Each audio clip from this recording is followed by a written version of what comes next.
Hello students, आज हम लोग जावास्क्रिप्ट के इस वीडियो में ऑपरेटर्स के बारे में बात करेंगे।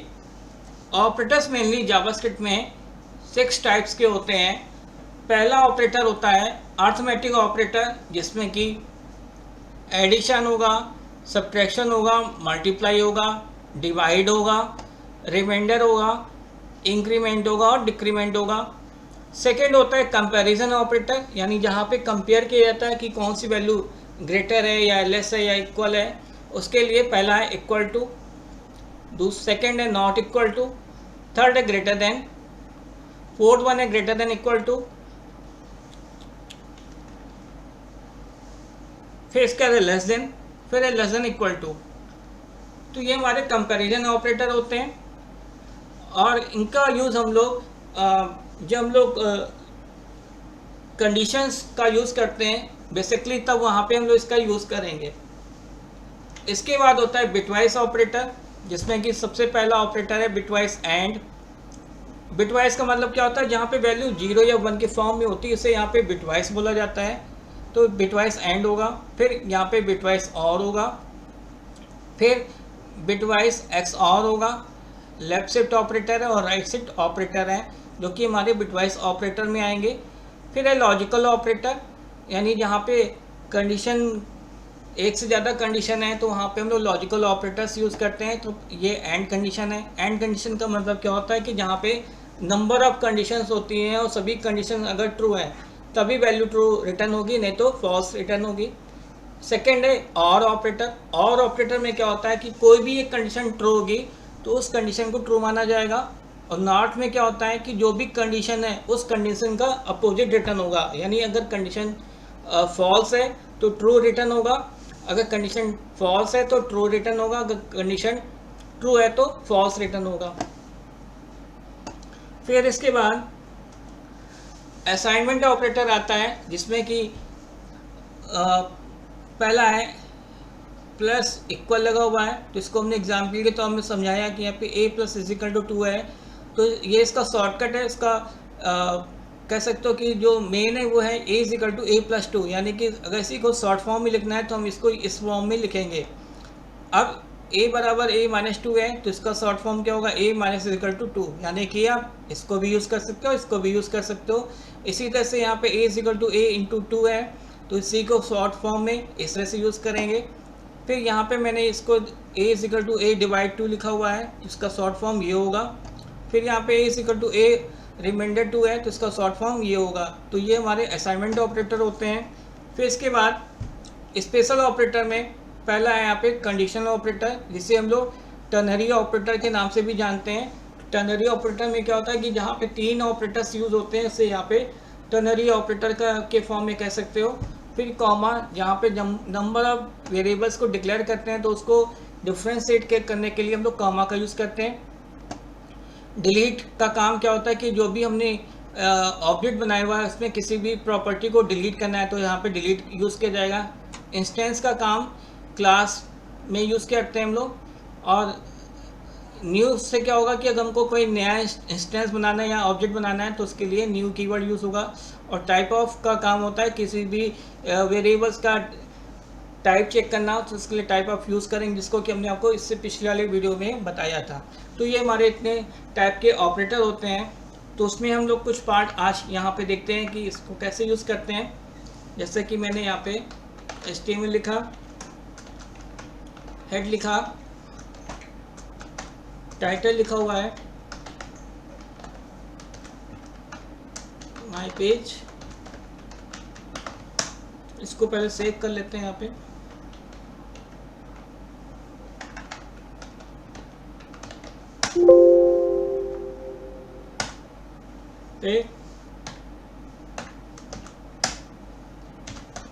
हेड क्लोज, फिर आएगा बॉडी। बॉडी के अंदर जावा टाइप,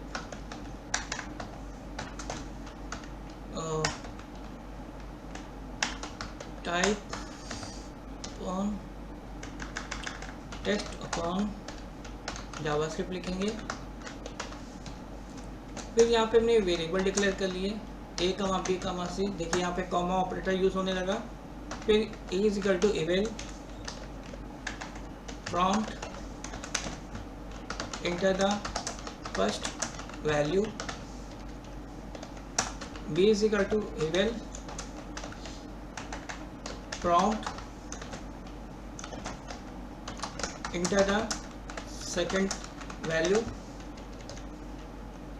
अब यहाँ पे हम लोग पहले तो एडिशन करके दिखा देते हैं आपको। C is equal to A plus B, then document dot write addition is equal to plus C लिखेंगे।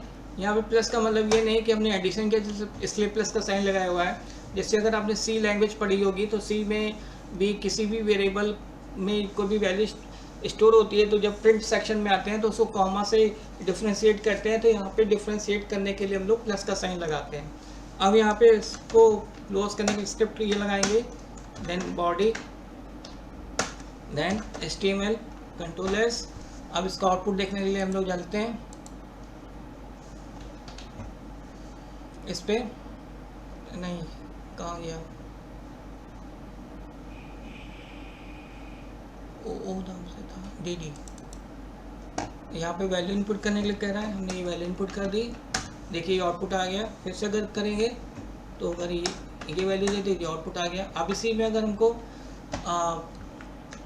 मल्टीप्लाई करना है तो मल्टीप्लाई के लिए यहाँ पे ये सेक्शन ये लगा देते हैं और यहाँ पे मैसेज चेंज कर देते हैं, बाकी सब कुछ सेम रहेगा। ये कंट्रोल एस F5 वैल्यू मांगी हमसे, ये हमने वैल्यू दे दी, ये देखिए हमारा मल्टीप्लाई आ गया। फिर से अगर आप F5 करोगे फिर से कोई वैल्यू दोगे तो ये इसका आउटपुट आ जाएगा, तो ये मल्टीप्लाई हो गया। सब्ट्रैक्शन करना है तो यहाँ पे ऑपरेटर हम सब माइनस का लगा देते हैं और यहाँ पे मैसेज चेंज कर देते हैं, बाकी सब कुछ सेम रहेगा। ये वैल्यू दे दी मैंने तो ये आउटपुट आ गया। वैसे वैल्यू दे देते हैं 45 29, देखिए 16 आ गया। अब यहाँ तक तो समझ में आ गया। अब इसी में अगर डिवाइड का लगा देते हैं तो डिवाइड में क्या होगा,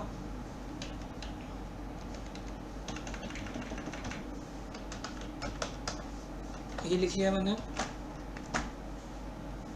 23 4 5 दिया, देखिए 4.6 आ रहा है यहाँ पे, यानी कि यहाँ पे पूरी की पूरी वैल्यू डिवाइड हो रही है, तो ये डिवाइड हो गया। अब इसी में अगर रिमाइंडर निकालना होता तो रिमाइंडर में क्या होता है, कितने टाइम्स गया हुआ है तो उसके बाद उसमें शेष कितना बचा है वो बताएगा। यहाँ पे देखते हैं, यहाँ पे जैसे 5 के मैंने पहली वैल्यू 23 दी, दूसरी वैल्यू 5 दे दी, तो अगर 23 को 5 से डिवाइड करोगे तो कितने टाइम्स आएगी, 4 टाइम्स, और कितना शेष बचेगा, कितना रिमाइंडर बचेगा, 3। तो देखिए यहाँ पे क्या आउटपुट आ रहा है, 3 आ रहा है। फिर से देख लेते हैं, कोई और वैल्यू ले लेते हैं, जैसे मैंने 35 ले ली और सेकंड वैल्यू ले ली 11। अगर 35 को 11 से डिवाइड करोगे तो कितने टाइम्स आएगा, 3 टाइम्स, और रिमाइंडर कितना बचेगा, 2। कैसे, 11 इंटू 3 कितना होता है 33, और तो 35 में से 33 घटाओ तो कितना बचता है 2। तो यहाँ पे देखिए आउटपुट 2 आ जाएगा। तो ये रिमाइंडर निकालने के लिए यूज़ होता है। अब इसी में सेकेंड ऑप्शन है इंक्रीमेंट, वो कैसे यूज़ करेंगे, जैसे एक हमने हटा दिया यहाँ पे और यहाँ पे a++ लगा लेते हैं, तो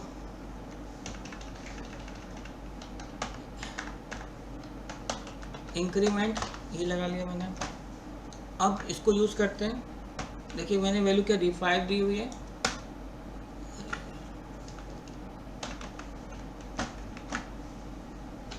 दिया हुआ है, देखिए आउटपुट आ रहा है 6। तो यहाँ पे प्लस का मतलब क्या होता है, a is equal to a+1, यानी इसमें +1 हो जाएगा। फिर से देख लेते हैं, सी को कोई और वैल्यू ले लेते, 21 लिया तो उसका आउटपुट क्या आना चाहिए 22, देखिए यार है। अब इसी में ये तो हो गया a is equal to a+1, अगर ये माइनस माइनस लगा दें तो ये क्या हो जाएगा, 1 कम हो जाएगा।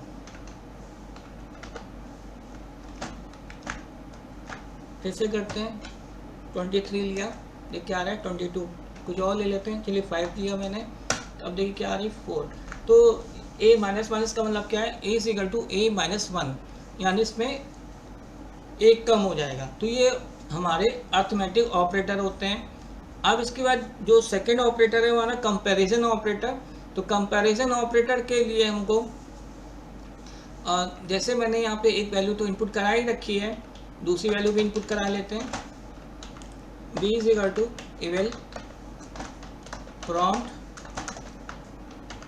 इंटर द सेकंड वैल्यू, ये ले लिया मैंने। अब इसको यहाँ लिखा c is equal to C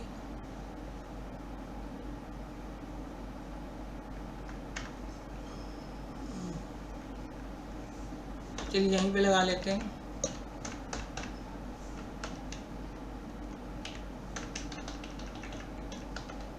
equal to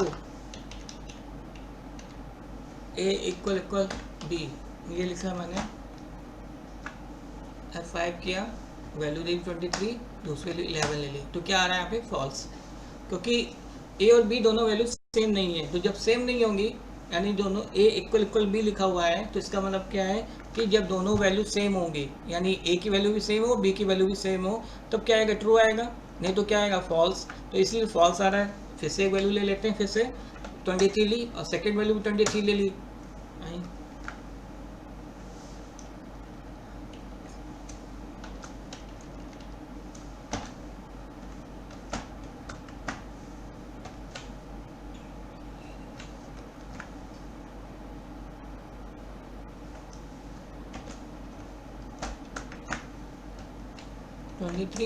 23। अब देखिए क्या आ रहा है, ट्रू। अब 21 ले लिया और 3 ले लिया, तो क्या आ रहा है, फॉल्स। तो यानी कि अगर ए और बी दोनों की वैल्यू सेम होगी तब क्या आएगा, ट्रू। अगर सेम नहीं होगी तो क्या आएगा, फॉल्स। अब इसी में दूसरा ऑप्शन था नॉट इक्वल टू, वो कैसे यूज़ होगा, इससे मैंने ये लगा दिया। अब कंट्रोल एस F5 करते हैं, एक वैल्यू 23 दे दी, दूसरी वैल्यू 11 दे दी। तो क्या लिखा हुआ, ए नॉट इक्वल टू बी, तो ए की वैल्यू 23 थी और दूसरी वैल्यू हमारी 11 थी, तो दोनों ये कंडीशन क्या हो गई, ट्रू। तो ट्रू होने पे ये आ रहा है। अब देखिए अगर हम यहाँ पे दोनों वैल्यू सेम रख देते हैं तो क्या आ रहा है, फॉल्स, क्योंकि ए की वैल्यू बी के बराबर नहीं होनी चाहिए। अब जब वहाँ पे है तो फिर क्या आएगा, फॉल्स आ जाएगा। तो ये इस तरह से यहाँ पे इक्वल टू और नॉट इक्वल टू होते हैं। देन ग्रेटर देन का साइन बताया था मैंने, ए से ए ग्रेटर देन बी लिख दिया मैंने। अब यहाँ पे यूज़ करते हैं, अच्छा मैसेज भी लगाना होगा।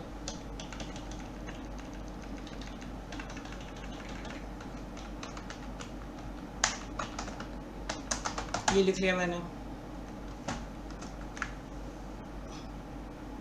चलिए 23 लिया, 11 ले लिया, फिर से लेना पड़ेगा। देखिए फिर से कर लेते हैं, 56 23, तो 56 23 से ग्रेटर है तो कंडीशन ट्रू है, तो यहाँ पे ट्रू आ रहा है। अगर यहाँ पे हम चेंज कर लेते हैं, 23 दिया तो दूसरी वैल्यू 123 दे दी, तो 23 123 से ग्रेटर नहीं है, तो क्या आना चाहिए, फॉल्स। देखिए फॉल्स आ रहा है। तो ये इस तरह से यहाँ पे ये कंडीशन होगी। अब इसी में एक था एक ग्रेटर देन इक्वल टू, ये लगा देते हैं, यानी अगर ए की वैल्यू बी से ग्रेटर है तो बी कंडीशन ट्रू है, अगर सेम है तो बी ट्रू होगा। देखते हैं करके, जैसे 23 ले लिया और दूसरी 12 दे दी, तो कंडीशन ट्रू है। अगर हमने इसको भी सेम रखा और इसको भी सेम रख दिया तब भी ट्रू है। अब एक तो वैल्यू हमने ये दे दी और दूसरी वैल्यू ये दे दी, तब क्या आ जाएगा, फॉल्स। तो इस तरह से ये हमारा ग्रेटर देन इक्वल टू काम करेगा। अब इसी में लेस देन लगा दें, तब देखिए, अच्छा मैसेज भी चेंज करना होगा।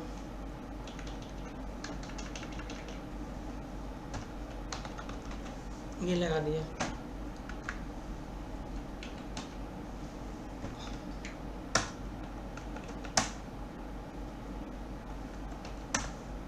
देखिए ए की वैल्यू हमने 21 रखी और बी की वैल्यू 34 रखी, तो ए की वैल्यू बी से छोटी स्मॉल है, तो ट्रू कंडीशन ट्रू है, तो ये इस तरह से आ रहा है। अगर हम यहाँ पे ए की वैल्यू को 23 रखते हैं और बी की वैल्यू को 11 रखते हैं तो कंडीशन क्या हो गई, फॉल्स। इसलिए यहाँ पे फॉल्स आ रहा है, क्योंकि ए लेस देन बी लिखा हुआ है।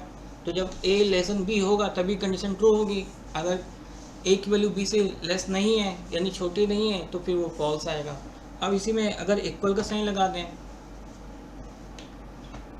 a less than equal to b, यानी कि a की वैल्यू या तो b से लेस हो या उसके इक्वल हो तो कंडीशन ट्रू मानी जाएगी, नहीं तो फॉल्स मानी जाएगी। 23 ले लिया और b की वैल्यू भी 23 ले ली तो ये सेम है। अब यहाँ पे थोड़ा सा चेंज कर देते हैं, ये कर लिया मैंने और ये कर लिया तो ट्रू है। आपकी वैल्यू ये रखी, दूसरी वैल्यू ये रखी, तो फिर क्या आएगा फॉल्स। तो इस तरह से ये हमारा कंपैरिजन ऑपरेटर काम करता है। अब इसके बाद जो तीसरा ऑपरेटर है हमारा वो है हमारा असाइनमेंट ऑपरेटर। वो कैसे यूज़ होगा देखिए, यहाँ पे जैसे लिखा हुआ है a plus is equal to 3 लिख दिया मैंने, ठीक है। और सर यहाँ से हटा देते हैं, ये लिख दिया मैंने कंट्रोल एस। अब F5 हमने वैल्यू दे दी 56, तो वहाँ पे हमने क्या लिखा हुआ है a plus is equal to 3, तो यानी क्या होना चाहिए था उसमें +3 हो जाना चाहिए, तो यानी आउटपुट क्या आना चाहिए 59। देखिए 59 आ रहा है। फिर से देख लेते हैं, अब की मैंने 5 दे दिया है और अब देखिए आ रहा आउटपुट, यानी कि +8 हो जाएगा, +3 मतलब 3 ऐड हो जाएंगे, यानी ये शॉर्टकट होता है। इसका मतलब क्या है यहाँ पे a is equal to a plus 3 दिखा देते हैं आपको, ये देखिए। तो इस तरह से हो जाएगा। अगर इसी में हमने यहाँ पे माइनस का साइन लगा दिया होता तो ये इस तरह से ये इसमें -3 हो जाता। दिखाते हैं आपको करके, ये 23 लिया हुआ, देखिए 20 आ रहा है, या 10 ले लिया मैंने 7 आ रहा है, तो इस तरह से ये -3 हो जाएगा। इसी तरह से मल्टीप्लाई करना चाहें आप यहाँ पे, ये मैंने मल्टीप्लाई कर दिया और यहाँ पे भी मल्टीप्लाई का साइन लगा देते हैं, ठीक है। तो यहाँ पे इंटू 3 हो जाएगा, जैसे मैंने 5 लिया हुआ है, 5 इंटू 3 कितना होता है 15। तो ये 3 टाइम्स मल्टीप्लाई, यानी यहाँ पे कोई 3 फिक्स नहीं है, आप कुछ भी वैल्यू लोगे, जो भी वैल्यू लेंगे उसके हिसाब से वो मल्टीप्लाई करेगा, यानी जो भी वैल्यू होगी उसके हिसाब से वो ऑपरेटर वहाँ पे काम करेगा। अब डिवाइड करना है तो अब यहाँ पे डिवाइड लगा दीजिए, तो ये डिवाइड करने लगेगा। ये देखिए ये ले लिया 24, तो 3 टाइम्स हो गया डिवाइड। 56 लेंगे तो देखिए इससे से आ रहा है, ठीक है। अब इसी में आप चाहें तो रिमाइंडर भी निकाल सकते हो, तो यहाँ पे रिमाइंडर का साइन लगा देंगे, ठीक है। तो इस तरह से ये हमारा काम करेगा।